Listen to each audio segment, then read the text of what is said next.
Turn off her light. Turn on my light. Ladies and gentlemen, I'm taking my mask off now for this new and exciting episode of Hangin from the Rafters here at Rafters Tavern in Callicoon, New York. It's been a while since we had an episode. I took a little break. We were doing it on Saturday nights, and we're moving it to Wednesdays because we're actually closed on Wednesdays. That means the background noise doesn't really come in. So before we start, as I always do, these are difficult times during the pandemic, and to help us survive, if you are inclined to donate to Rafters Tavern, you can do so by going to www.venmo.com/Rafters-Tavern.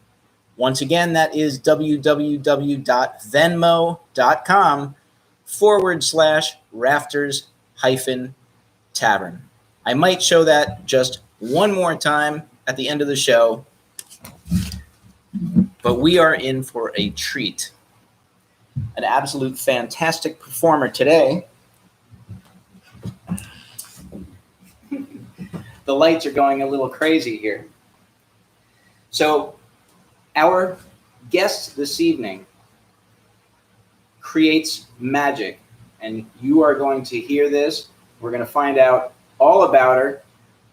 She sings opera. She's a singer and songwriter. She's a radio personality. She's absolutely fantastic. Get ready for Kathy Geary.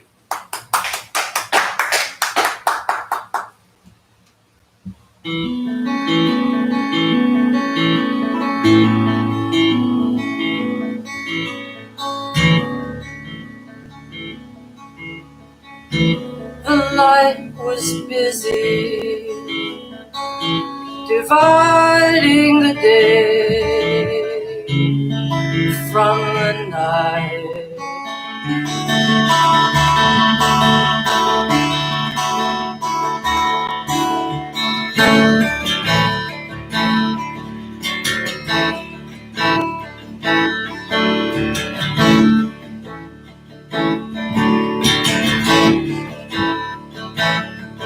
I was driving down a road with no end in sight, no yellow line to keep the left from right.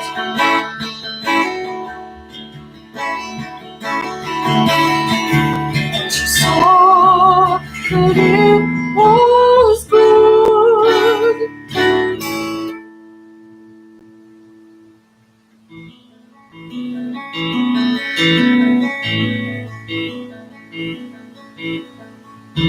The water was thinking how the land was so hard.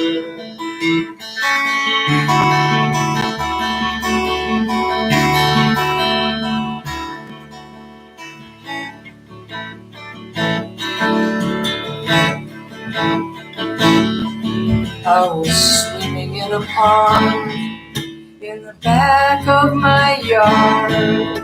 There was nothing to keep my head from my heart. And she saw that it was good.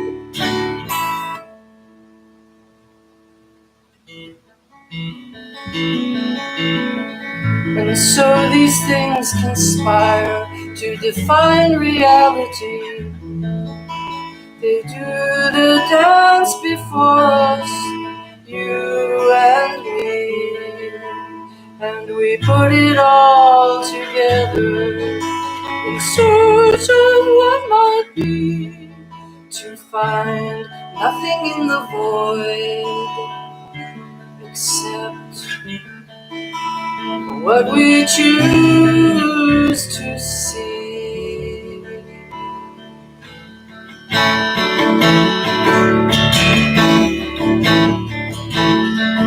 And she saw that it was good.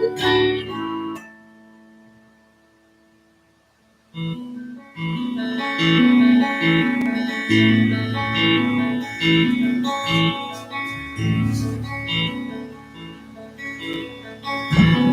future was moving from the past fast away.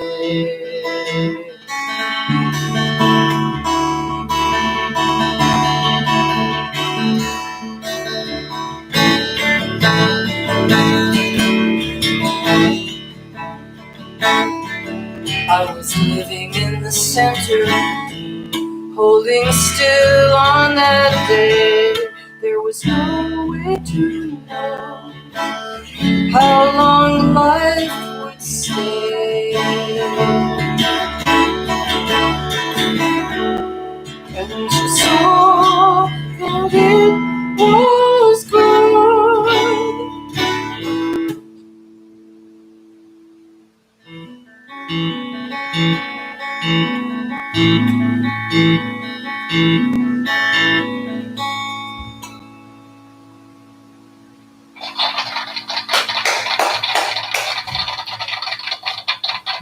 All right. Absolutely beautiful. Welcome, Thank you, Kathy Brewster. Geary. Hi. Hey, good to see you. Yes, through a glass. Here. That's right. I On forgot the to mention, stage. for those of you who are new to the show, this little white line in between is a set of French doors, which separates us, which allows us to communicate without having to wear masks. So pay no mind. But we can see each other through the glass. And that was absolutely beautiful. What do you call that song? That song is called Duality. And Duality. And, I was trying to figure out what am I trying to say in the song, and it occurred to me just today, in the car on the way here, that what I'm trying to say is there is no such thing as duality. You know, we are all so divided, the left and the right, when I talked about driving down the road, and there's no line. There is no left, there's no right. Or when I'm actually swimming or I'm really alive and I'm doing something, my head and my heart, there's no split.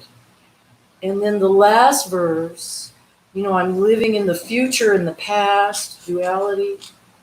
I'm living in the center. I'm right in the center. And so what I think, and it's for me, a very uplifting song. It's a very positive song to me. And it talks about how to stay centered.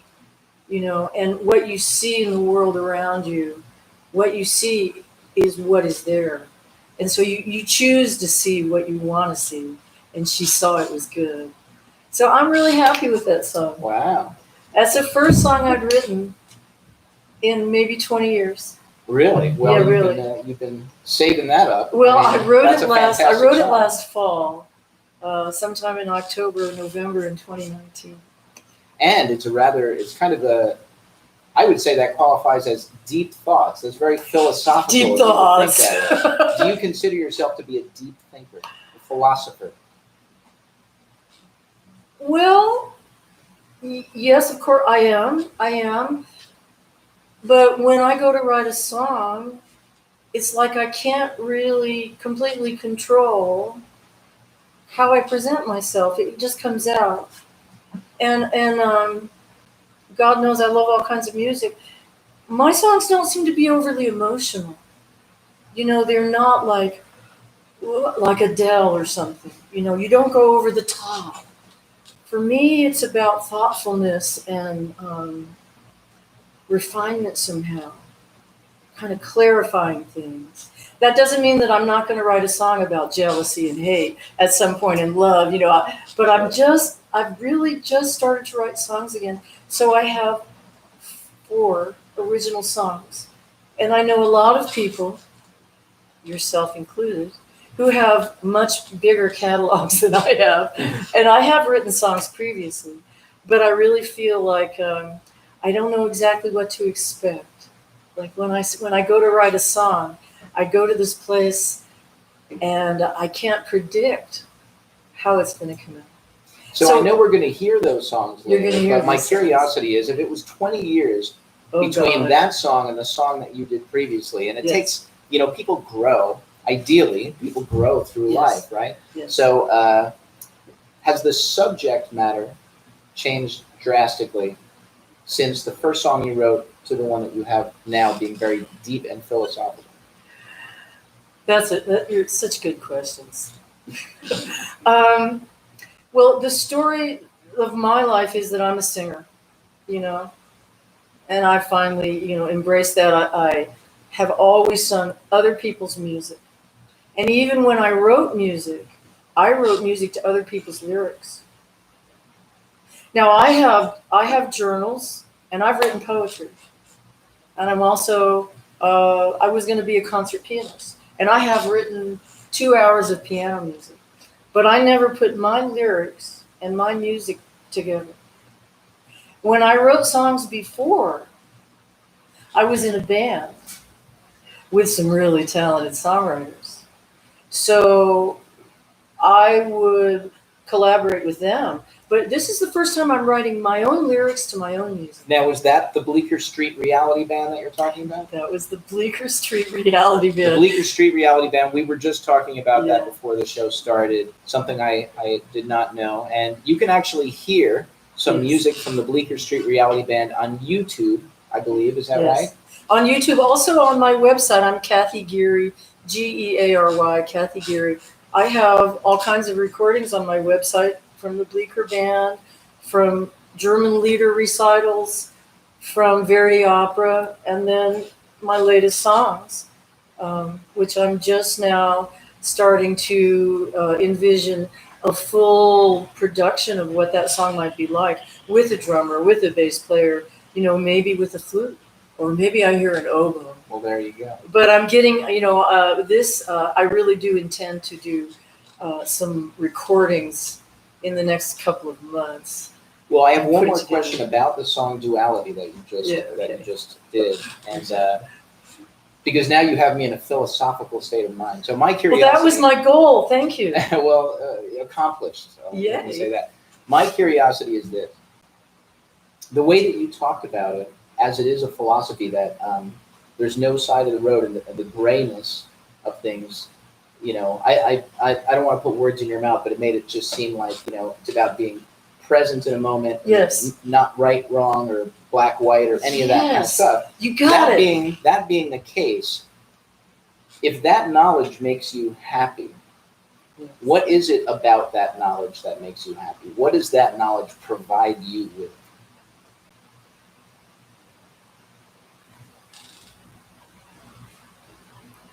I think I'm just trying to describe how I live.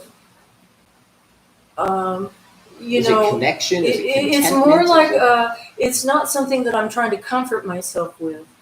I'm just trying to express what's my life like right now? Who am I? And what am I doing? And create something that reflects just who I am right now. So it wasn't written to comfort myself or console myself. It's just the ability to express how I feel. And it made me feel uplifted to express that. So, yeah. Well, that makes perfect sense. Well, also, Paul Simon inspired me. Some of Paul Simon's songs have this underlying philosophical current to them. And I always get so much when I listen to his songs. So I hope that other people respond the same way that you responded. That you understood what I was talking about. Absolutely. But it's written more as an outward expression. I'm not writing into myself. I'm trying to capture what's going on and get it out there.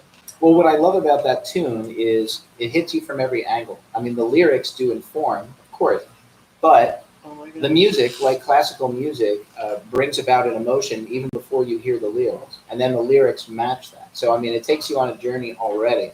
So I think it's just tremendously successful. It makes me very much want to hear your next song.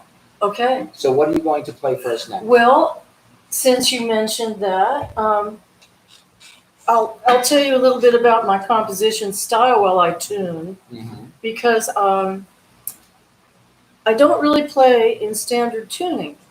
The 6 strings on the guitar are normally tuned in a certain way. And when you play a G chord, you always play it the same way. But when you do alternative tunings and you put your strings to different notes, you suddenly have no familiar chord shapes, which for me is like a big release. Like, okay. Well, I do think it's... And so I get to make it up. Well, I do think it's amazing that you told me earlier, for everybody, just as you mentioned now, that almost every song you play is in a different tuning. Yeah, isn't that a shame? Well, now, I people that know me and have heard me recently know that I have been working on Joni Mitchell's oeuvre for like 3 years. And I learned her guitar styles. And her guitar style and her alternative tunings are really what inspired me to pick up the guitar and to start writing songs again. And so there is a certain classical element to it. You said some things that just really filled me with recognition, that incredible sense of being understood. What you said, thank you so much, Bruce. Because the music to me, the accompaniment, it's a duet. The accompaniment to me is it is just as important as what I'm singing. And so this song is called Sleeping Outside. Right. And the way I wrote this song is that I had a poem, and I wrote the guitar piece, and then I set the poem into it. And so the other thing about this song is that the melody is the last thing that I wrote. And I have a range. And when I wrote this song, I wanted to show off my range. So I do sing a low C. Most sopranos are very excited about singing a high C. I sing the lowest note that I have in my voice in the song. You'll hear it. Oh, yeah. And then I also have a section where I sing higher. The song is called Sleeping Outside.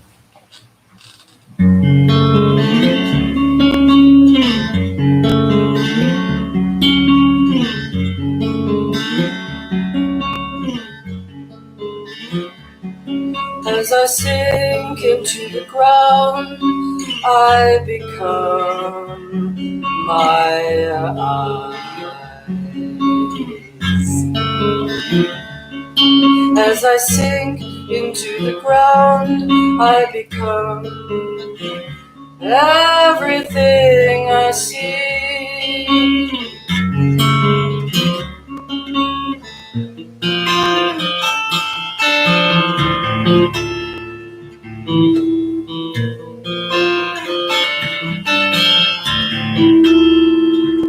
There are a million fireflies in the skies above us,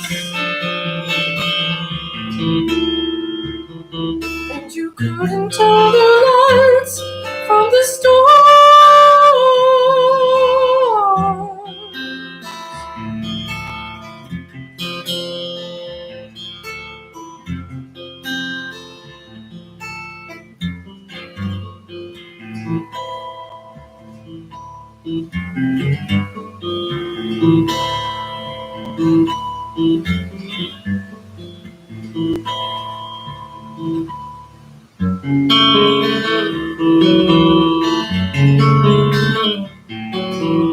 And if tomorrow never gets here, we'll never know the difference.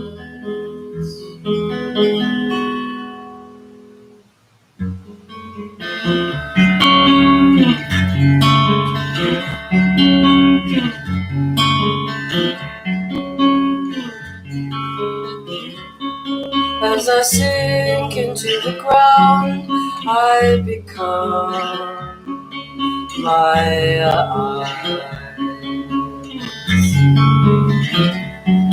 As I sink into the ground, I become everything I see.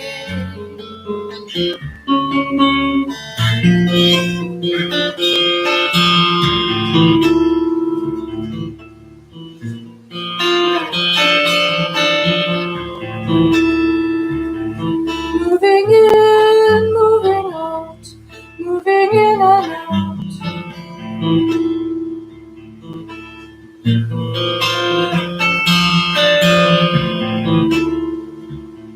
Breathing in, breathing out, breathing in and out.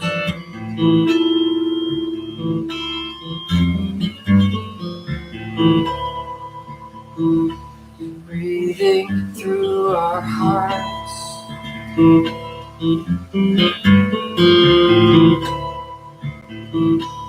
Breathing in and out.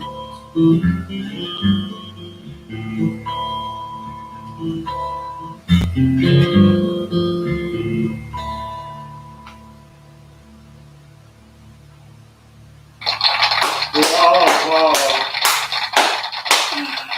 Woo! I hope you all are applauding out there when you see this applaud sign going. Don't worry if you're by yourself and you feel silly. That deserves some tremendous applause. Thank you. No doubt about it. Thank you, thank you. So you say that song was 20 years before? No, I wrote that. No, I'm singing the songs today kind of in the order that I actually wrote them. First, I wrote Duality in October, and then I wrote this sometime in January, February. Okay, good. So it's recent. It's All right. very recent. Oh, it's that very makes recent. sense to me because that is very recent. That is another philosophical song. I It's love totally everything about that philosophical. song, even beginning with the title. When you start with a title like that, Sleeping Outside, it already creates something in you. You know, sleeping outside, nighttime stars, all that kind of stuff. This quiet connectivity. Well, you know, there's a story I usually tell before I sing that song when I have a live audience. Not that you're not live. But I didn't tell the story because you got me talking about the composition and stuff. But there is a story where I'm traveling and we stopped at a state park to lay down, and instead of sleeping in a tent, we slept right on the ground under the stars. And I was very tired, and the stars were very bright, but they were moving around. And it was really freaky. Am I like, oh my God, what is happening here? And then I realized it was fireflies. It was this swarm of fireflies, and they were just so beautiful against the sky. And it was just the most luxurious feeling to be so at one with the earth. It was a beautiful night. Well, And that's the emotion in the music. That's what I want you to feel when I but sing you did that that. song. You did that Yeah. expertly. Thank you. Like there's nothing, you know, as a songwriter, sometimes maybe you do this, you hear a song and you'd be like, oh, maybe I would have changed that. Nothing to change in that song. It's absolutely fantastic. Thank you. And, Thank you. you know, when you talk about your experience and why you wrote the song, I'm thinking about photography. And the thing about photography, everyone's got a phone now, you can take a picture everywhere. But every once in a while you get to a place like the Grand Canyon or you see a full moon or something, and no matter how many pictures you take, you can't possibly capture the beauty of what you're seeing with your eyes. But the feeling that you had when you were laying there on the ground, you did capture in the song. That's very hard to do. Very hard to do. I wish I wrote that song. Yeah. Absolutely. And there were some lines in there Thank you. that I want to talk about a little bit because this is another philosophical tune. Oh, You're gosh, definitely yes. a philosopher. Yeah. As I sink into the ground. So that could be a scary thought to some people, Well, but it you could- somehow you- make it comforting. You could say, oh my God, I'm being buried alive, or what has happened. That's not the idea. And that's not what the music says. When you walk barefoot on a grass, on a nice green, fresh, grassy lawn, and you suddenly feel your feet and the ground with no shoes, no concrete, there's an incredible feeling that I get when I feel it in my feet. Very seldom have I actually laid my whole body down to go to sleep. And I just melted into the ground. your bones get heavier, and you just, your body feels so. And then I felt like I had merged with the ground. So that is not, to me, a scary image, although it could be. Well, it's not scary because now you're talking about why you wrote the tune, the circumstance. And it's a lullaby the way I'm playing it. But if nobody knows that and they only hear the song without you talking about Yes. it, then what happens with those lines, right? It suddenly becomes somehow a part of their lives, right? So That's true. So how does it connect to their lives? And as I sink into the ground, like I said, although it could be considered a scary idea, you somehow make it comforting, even with the line that is also, to me, a little scary, but yet comforting. If tomorrow never comes, you'll never know the difference. Oh my God, that's a very heavy, heavy line for me. That's a very heavy line for anyone, I think. And to me, again, this is sort of like it a double-edged relates to thing. what we're going through right now. Because, with this pandemic and with military in the streets and heat waves, 125 degrees in Syria, I mean, strange things happening on the planet. The fear that can take you about the future. And that line does console me. I wrote that line to console myself. Because when you're gone, you're gone. That, if you fall asleep and the world ends, you're not going to know that. You're not going to know the difference. Well, and somehow it has to do with that cross into death. A little bit of that. Well, again, this song. But also that comforting, we're going to go to sleep now and nothing else matters. That's right. So it's a little scary, bit of both of those things. Especially when you add the fireflies and all that. And this song also. And then there's a sexual part. And I always feel a little Twitter in the audience because people go, moving in and out. And they're thinking, well, moving in and out, what does that remind you of? And then I do the line, breathing in and out. And they go, oh, she meant breathing in and out. But no, I was talking about a sexual experience. Well, now you told the audience what you were talking about. See, again, when I was saying that people interpret the lyrics for their own lives, I'm already on the philosophical bent because of the first song you did and this one, both very strongly being connected to the idea of being present. Yes. When you said in and out, I was sort of, as I was connected to the planet, more thinking of the tides, in and out, tides coming in and out, right? So, I mean, that's where it came in for me, and breathing through the heart. I mean, as a coach, which is something, I did and still do in life, breathing through the heart is something I very much understand, and that people who do yoga and meditation would also understand that sort of connected type of breathing. I got that from my voice teacher, not from a yoga teacher, because I have studied operatic technique, and that was something like. But I love the tides in and out. Okay, all right, thank you. Well, and I get the interesting way that people interpret lyrics. I mean, I wrote a tune that we were just talking about called "Just Like You." And one of the lines is, who's that hanging on my wall? Boy, that expression says it all. I didn't know what I was talking about there, but my best friend Keith, one of the partners in this here business, automatically thought that I was talking about Jesus on the cross hanging on. And I was like, that has way more meaning than I intended. Oh, who's that hanging on my wall? Yeah. But that's the brilliance of songs. What it means to me is kind of irrelevant to what it means to the person listening to it. I have my intentions, but it's just like all the songs that I love by other songwriters. I might not understand what they are thinking, but it has an effect on me, and that's the beauty of music. That's the thing about art. That's the great thing and about art. Yeah. Now, for anybody watching out there, know that I open up the questions to you. Just prepare yourself, because I will be asking if there are any questions from the audience. I'm not going to do it quite yet. I'm only going to ask one other question. I want you to give me just 2 or 3 sentences about opera, because you did mention it a moment ago, and I know you've had a lot of experiences in opera. Do you do a lot of opera now, or not as much? I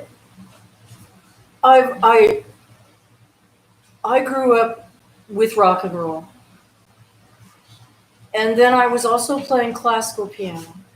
So I kind of skipped over Broadway and all those other types of music. So somehow classical music and rock and roll, Rolling Stones, Beatles, Bob Dylan, has always to me been inseparable in a lot of ways.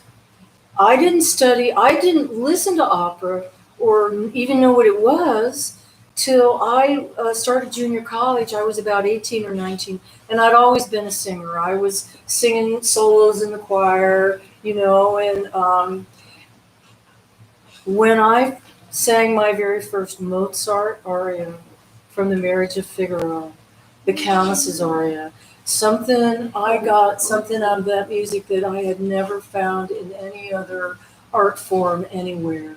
The elegance of the music and the virtuosity of the vocal line, and that the fact that I was given a voice, I was given an instrument that could play that melody. It captivated me like nothing else. And I became very passionate about opera to the exclusion of all other kinds of music.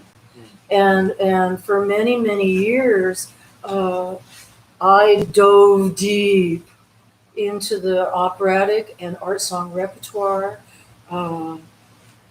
Hundreds of songs: Brahms, Schumann, Schubert, Verdi, Mozart, Wagner. That music to me, it's like once you get a taste for it, nothing else will do. Do you still have that hunger for opera? Well, I have satisfied a lot of that performance. Okay. I've performed quite a bit. And what is most important to me now is expressing my own music. I've learned so much from those composers and from how they treated the voice, how they expressed things, that it's given me a certain vocabulary, it's given me certain tools, and my passion now is to express myself. Because life is, you have a limited amount of time. That's right. And I feel that I've served a very important purpose by keeping that operatic music alive. Because Mozart died in 1790. That's several hundred years. And for that music to continue to be relevant, it has to be performed live. And I felt like that was an important something I needed to do with my life that gave me meaning. And it still does very much. But I'm not singing operatically right now. I occasionally I bust out with something. But my focus right now is really on my own compositions. And I get spread too thin. Music takes, for me, that present thing you talked about. When I'm engaged musically, I'm never more alive. It's not tomorrow. It's not yesterday. I'm not 30 years old. I'm not 20 years old. I'm not 60 years old. I'm alive right now, and I'm in the music. It's a timeless thing. Well, let's be present in this moment again with another composition from you where we can see. I can really talk, Brewster. You wind me up, I'll start talking. Well, I love the things you're saying. But I'd love to sing. I'd love to sing to you. Right? But, well, the next song. Now I've talked about expressing myself. There is a person named Ron English, an internationally known visual artist, so talented. I've known him since college days. We were in college in Denton, Texas together. And he, in addition to being an outstanding visual artist, he's also a lyricist. And he, in March, during the lockdown, he got sick. And he wrote some lyrics about heaven. It's called Heaven Is. And he sent me these lyrics, and I wrote this music. And I feel so inspired by his lyrics. It's almost like they're my own. But they're not.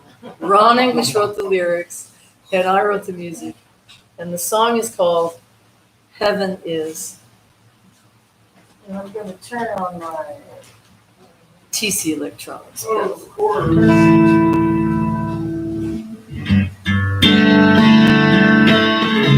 Is that too loud, you think? Okay. Heaven is.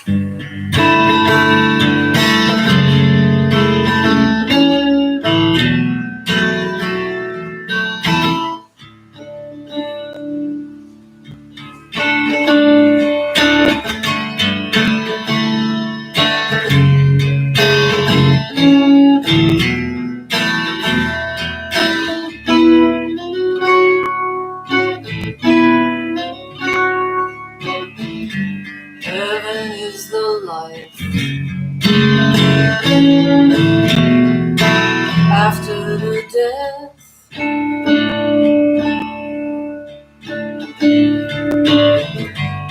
heaven is the air.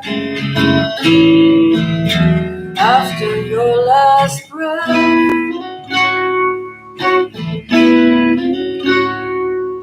heaven is for the sinners God chose to bless.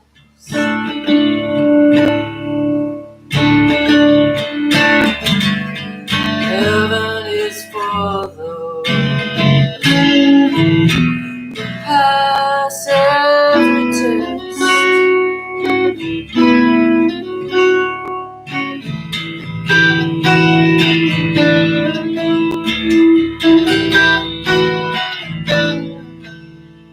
God created heaven from our imaginations. Then he explained heaven in 7 revelations. You can say a prayer at all 14 stations, but true belief is your only obligation.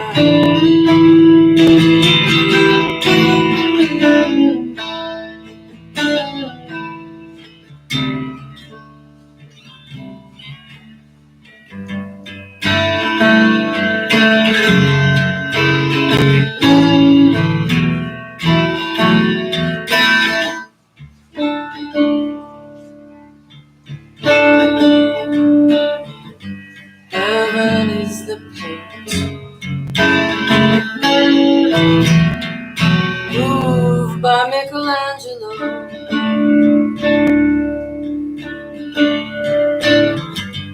Heaven is the sperm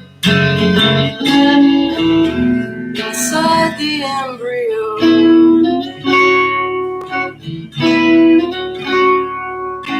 Heaven is the place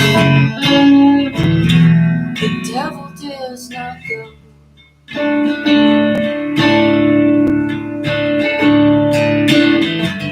Heaven is the truth God said was so.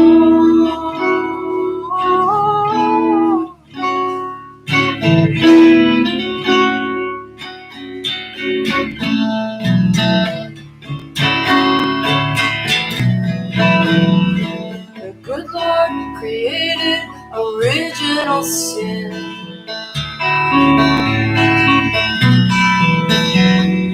Then he created redemption so we could all sin again. So we could all sin again.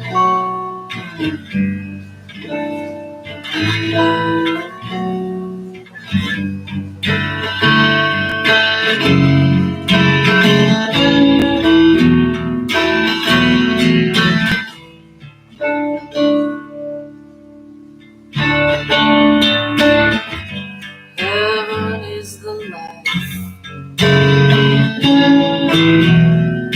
after the death.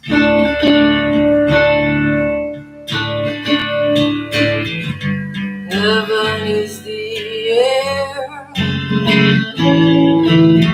after your last breath.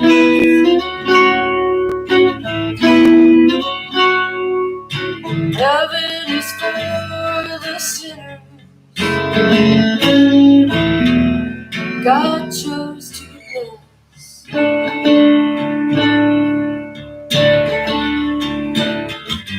Heaven is for those who pass every test. For those who believe in redemption, get to sin again and again. to sin again and again. Get to sin again and again. And walk on water, even when the waters are so deep and the ice is too thin.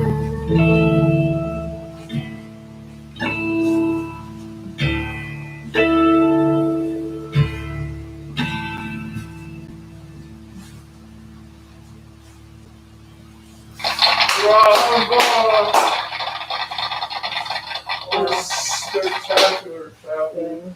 It's really Heavy song. awesome. Another beautiful tune, another deeply philosophical tune. Deeply philosophical. Even if you didn't do the lyrics, the music, the chords, the guitar playing, everything matches beautifully. And one of the things I started thinking about was all three of those songs, as I mentioned earlier, they talk about very deep subjects, which, depending on the mind that's taking them in, could be either scary or comforting. And based on that, I'm curious, what is the scariest thing you've ever done?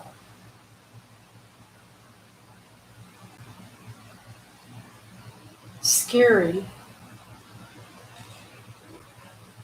Not Fear. by anyone else's measurement, just by yours. What's the scariest thing you've ever done? Oh, well, the saddest, I get sad and scary confused. I get sad and scary confused. Hardest, saddest, scariest thing I ever do was to bury my mother. But I don't think that's what you mean. Well, the only thing I meant by that was for you to interpret the question as you wanted to. So, I mean, if Well, there's a lot of fear in performing. I don't know. You already said It's not the burying your scariest mother thing. was one of the scariest things Oh, because it's it was hard. terribly sad. Terribly sad, scared, I accept that. fear. I don't experience fear very often. So, do you mind me asking? There Since was that one was time your- I was camping out by myself, and I'd seen the Blair Witch Project, which was the scariest Okay. thing I had ever seen.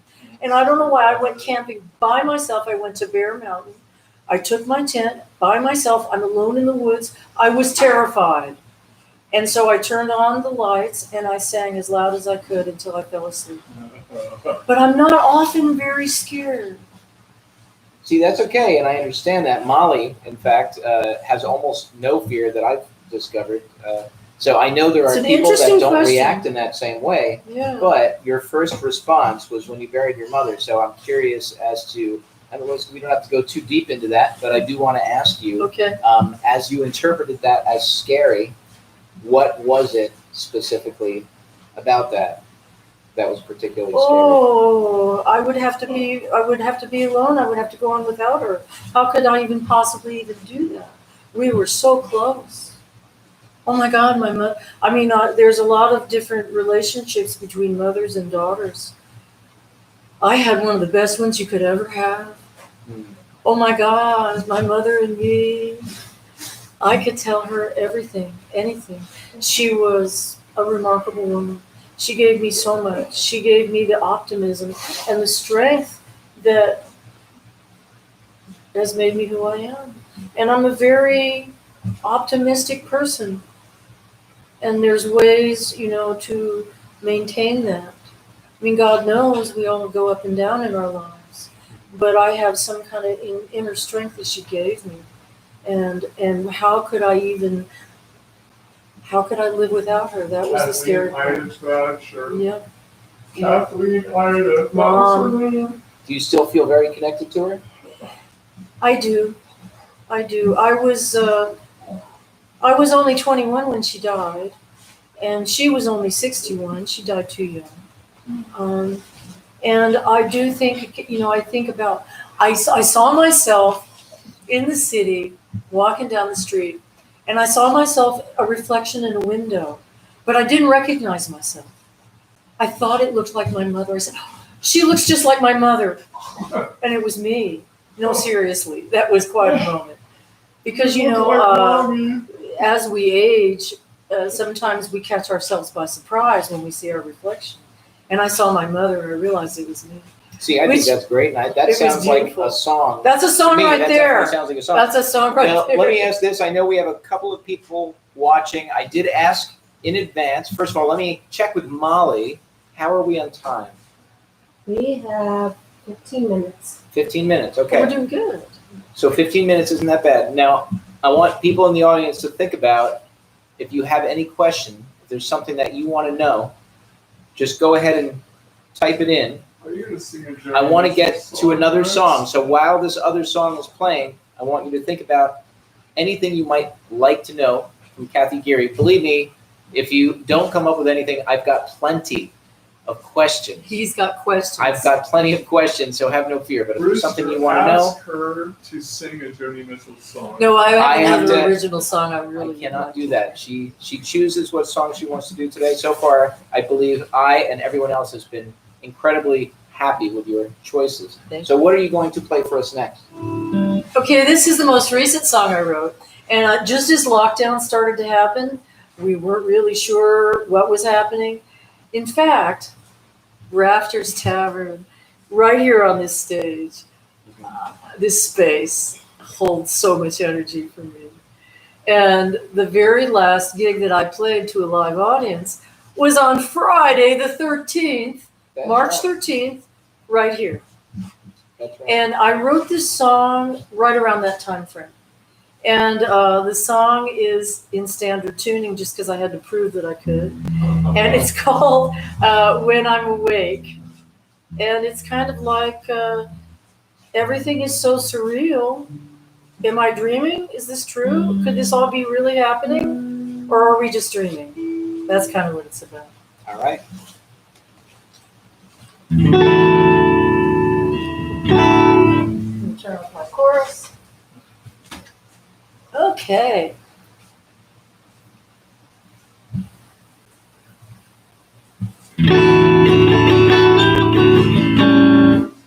So I tune off my tuner. Okay. When I'm awake.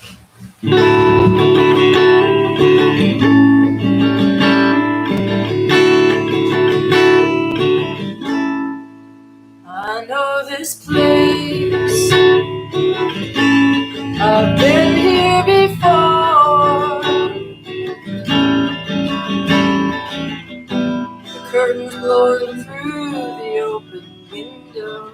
The smells from the kitchen. But when I awoke, when I awoke, when I awoke, I found it was just a dream, just a dream, only a dream.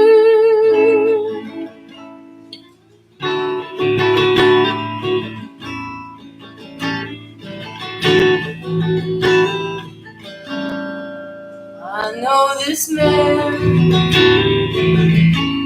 I've seen him before. The way he walks into the room, that face, those hands, that face. But when I awoke, when I awoke, when I awoke, I found it was just a dream, just a dream, only a dream.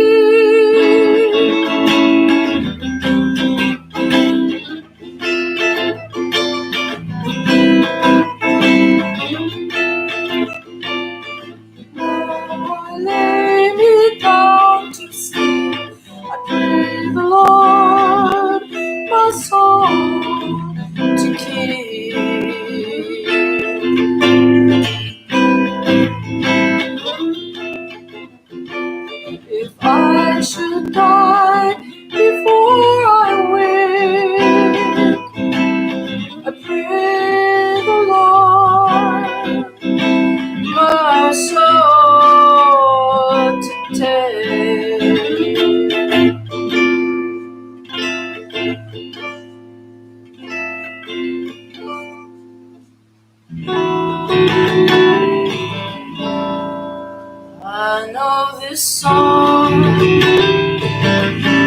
I've heard it before. Melody in the chiming chords, the heart song that rings in my ears, in my ears, in my ears. But when I awoke, when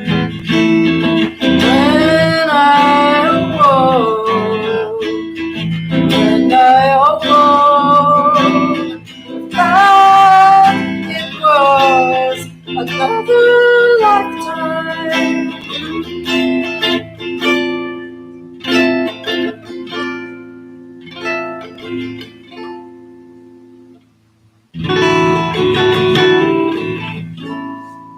When I'm awake, when I'm awake,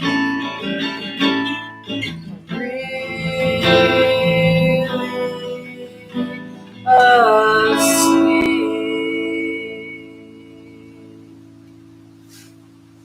Yes, ma'am.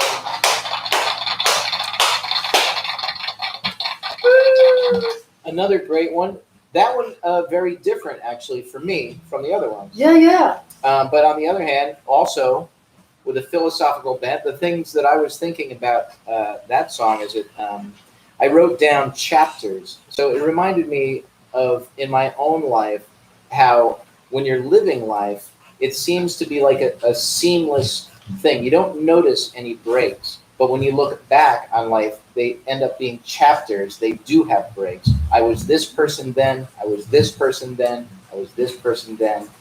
And talking about that, and they almost seem like dreams. Did it happen? Did it not happen? I don't know, because you only know now, right? That's what I was thinking. Well, that's great. I love that. Yeah, it is a series. It felt to me as I wrote it as a series of chapters. You know, I'm thinking about my first husband.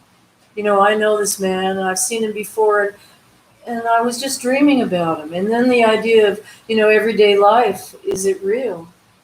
But it is a happier kind of a happier song. It is a happier song. It's a happier song. And by the way, the applause sign was just going nonstop there for a couple of minutes. I hope nobody's tired out there from applauding that whole time. Take it easy on yourselves, people. I didn't mean to do that.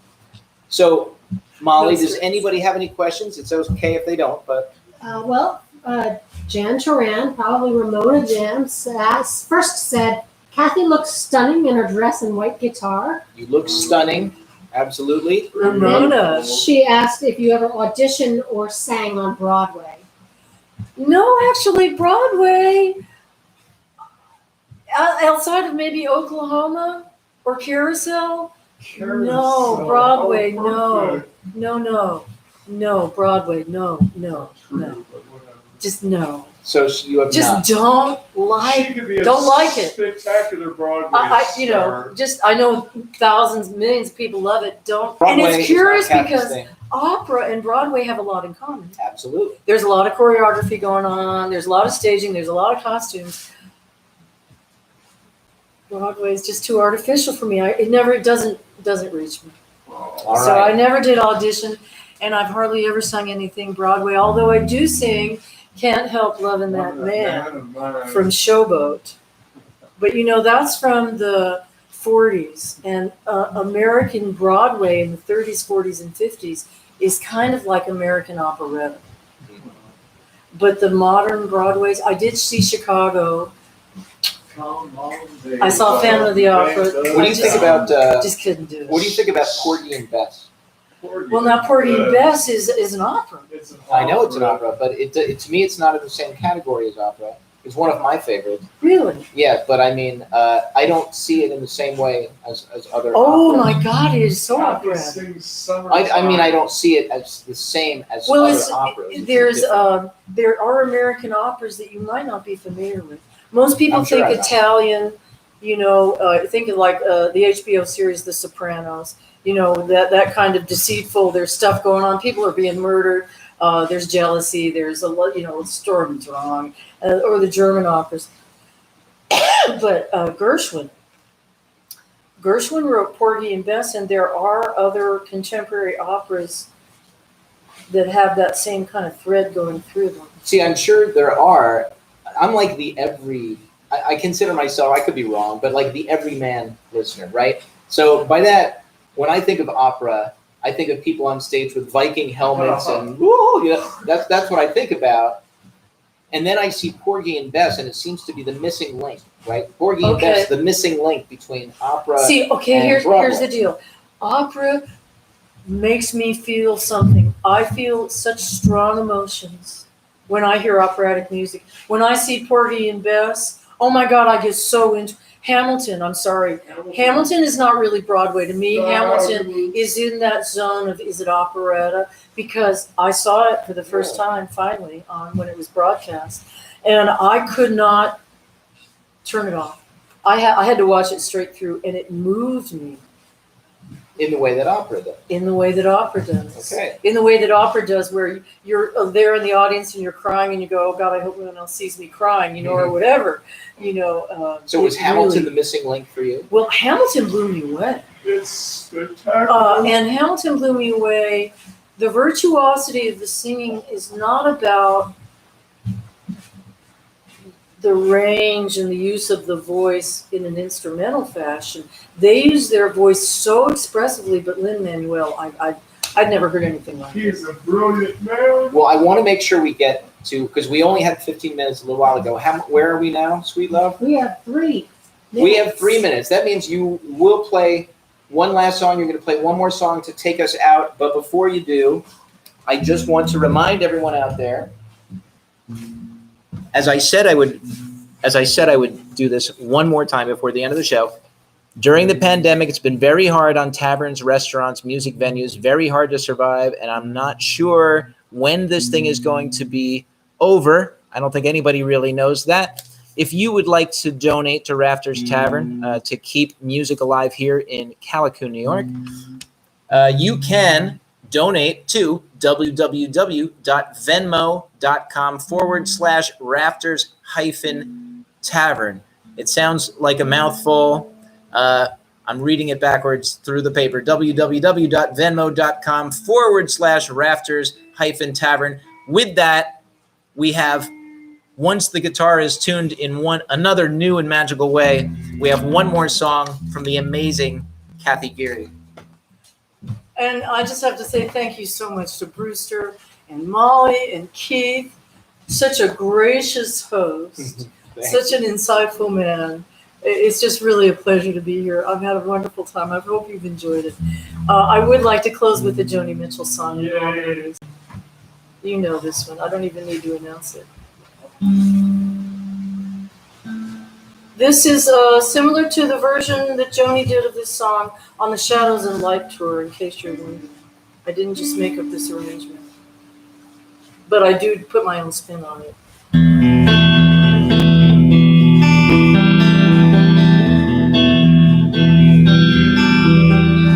I came upon a child of God. He was walking along the road, and I asked him, where are you going? And this he told me.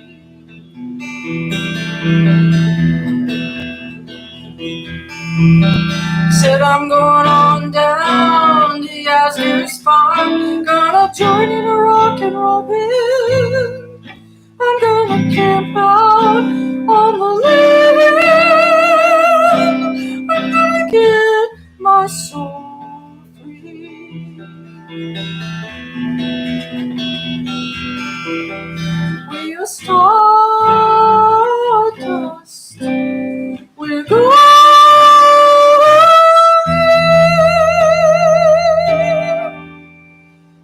Billion-year-old carbon, and we got to get ourselves back to the garden.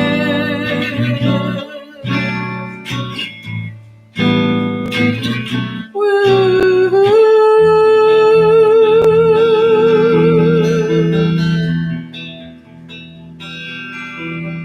Well,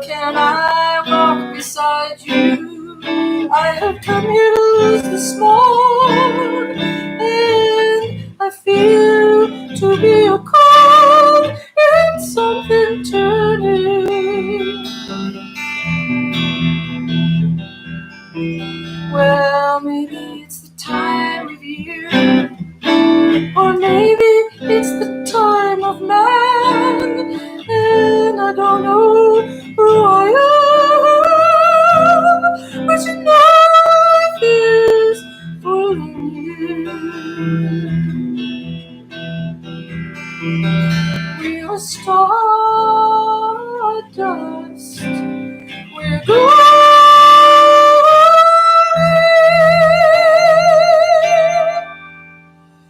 caught in the devil's bargain, and we got to get ourselves back to the garden.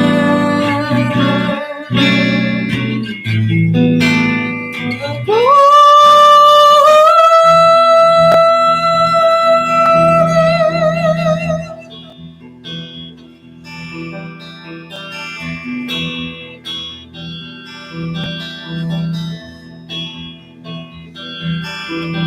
By the time we got to Woodstock, we were 500,000 strong, and everywhere was a song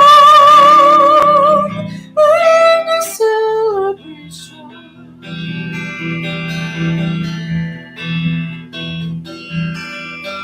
And I dreamed I saw the bombers flying shotgun in the sky. We were turning into butterflies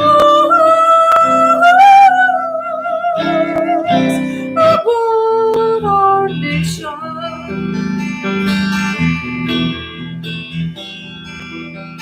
We are stardust, we're going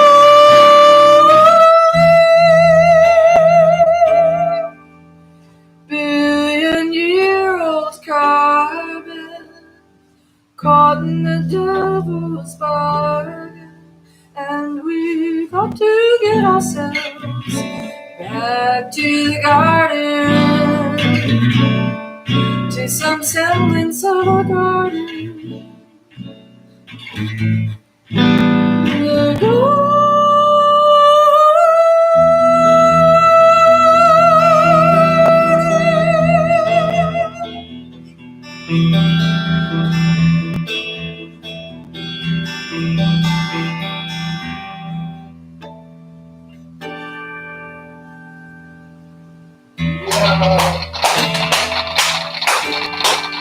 Absolutely fantastic.